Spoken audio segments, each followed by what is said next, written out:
د بیلمازه نه چې دی پناه غواړي. روایت کې راځي چې دا نور په دې زناورو کې دا سپی او خنزیر دا چې دی هغه نجس العین دی ته ویلی شوي، دا مکمل چې دی هر یو څیز د دې چې دی هغه بیلمازه دی. لکه نور څاروي وغیره دي د هغې څرمن استعمالولی شي، هډوکي استعمالولی شي، خو سپی او خنزیر د دې هډوکي او څرمن هېڅ هم نشي استعمالولی. نو دا نور زناور دا الله ته سوال کوي چې هر یو زناور په ځان دی الله شکر دی چې دا زناور دی پیدا کړی، مې غوی خر دا دی پیدا کړی، خو چې سپی دی نه پیدا کړی. نجس العین به راته خلکو ویلې، او چې کله مې یو لوښي کې خوراک کولې نو هغه به 7 زره انځلې کېدلې، او په خاوره به انځلې کېدې نو جراثیم به ختمېدلې. اوس چې لیونی سپی څوک و چې جګان دا څومره خطرناک جراثیم وي. نو وایي دا زناور چې الله خلک چې دا زناور دی پیدا کړو، خو چې سپی دی نه پیدا کړی. او بیا په سپی او خنزیر کې دا خنزیر بیا ډېر زیات چې دی هغه نجس العین دی. نو دا سپی وایي چې الله خلک چې سپی دی پیدا کړي بیا خو خلک په کور کې ساتي، څه ناڅه مینه محبت ډېر خلک چې دی هغه ورته د انسانانو نه هم چې دی ښه ګوري، د انسانانو دومره خیال نه ساتي چې د سپو ډېر خیال ساتي.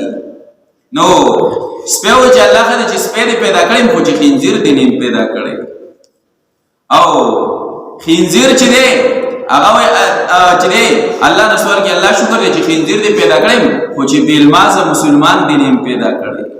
د بیلمازه مسلمان نه خنزیر هم پناه غواړي. نو بیا بیلمازي دې دپاره واعدونو هم احادیثو مبارکو کې ډېر زیات سخت راغلي دي. یو حدیث مبارک کې راځي چې په جهنم کې یو وادي ځنګل دی او په هغې کې لړمانان دي چې د خچرې برابر چې دی غټ غټ لړمانان دي. او دغه چې دی دا د بیلمازانو د چیچلو دپاره دي. دغه کې به بیلمازانو ته چې دی سزا ورکړی کېږي چې کوم بیلمازان دی د مونځ خیال نه ساتي او مونځ چې دی نه کوي، چې دی هسې بېڅه قضا کوي.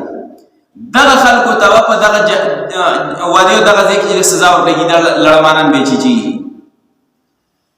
او بل حدیث مبارک کې راځي چې یو کنده دا یو ډنډه کې د دې جهنميانو د عیني زوی چې دی جمع کېږي، او دا چې دی دا به د بیلمازانو چې دی هغه ځای دا به د بیلمازانو خوراک څښاک کي. بیا بیلمازانو ته به دغه چې دی خوراک څښاک ورکړی کېږي، او دا لړمانان چې دی هغه